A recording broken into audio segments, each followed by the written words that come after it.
Nós falamos, não sei se, produção, foi ontem ou foi anteontem que nós falamos nós falamos de psicose puerperal, eu não me lembro.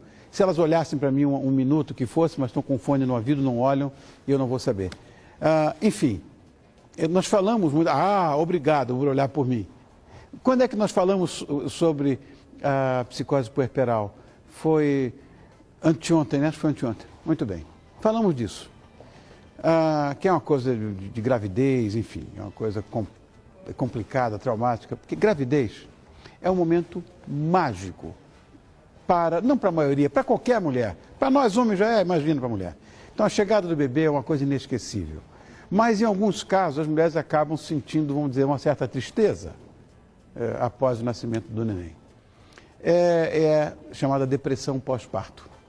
E é sobre esse tema que eu converso agora com o nosso parceiro, já é parceiro, o ginecologista doutor Alexandre Faisal. Como é que você está, querido? Você está bom? Bem, prazer. Meu prazer em te ver. Como é que você está? Aqui de não mais do que eu, pode ter certeza. Marcelo, está bem? Está bem, está tudo legal. Obrigado. O irmão dele também é meu amigo. E sabe tudo de paisagismo. É o Marcelo Faisal.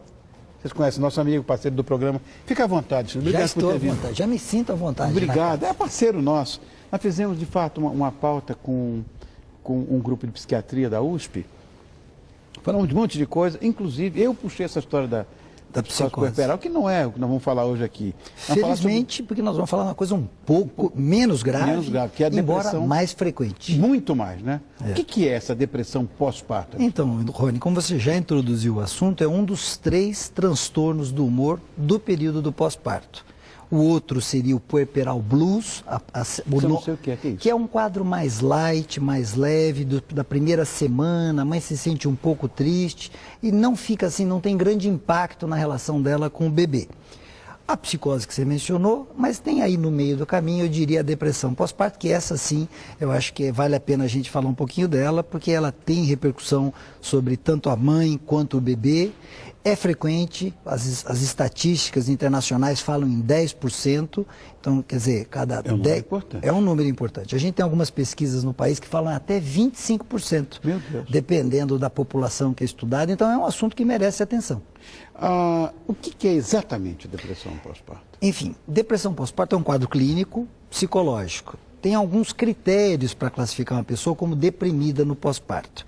Os critérios mais importantes, Rony, são ou humor deprimido, ou a perda de prazer em atividades que eram prazerosas. Então a mulher gostava de sair, de assistir televisão, de cuidar da casa, num determinado momento ela se afunda.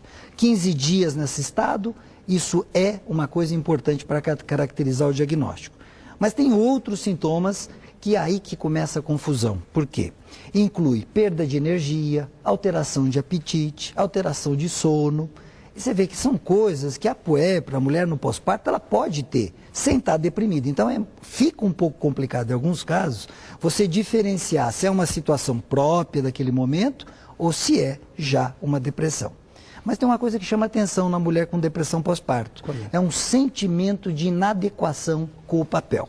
Ou seja, ela tem aquela impressão de que ela não dá conta do recado, de que ela não é talhada para aquilo, que ela não sabe cuidar do bebê. Então esse é um sintoma que também é importante na depressão, que aparece com frequência. Existe um outro tipo de atitude comportamental que eu, até na minha experiência vivencial, consegui ver, que é um processo inverso que a gente vê muito com, por exemplo, com uma cadela que é muito mansa e tem os filhotinhos e depois ninguém chega perto. Só uma determinada pessoa, o dono dela, que arranja os dentes, fica brava e tal. Eu vi isso com a minha mulher.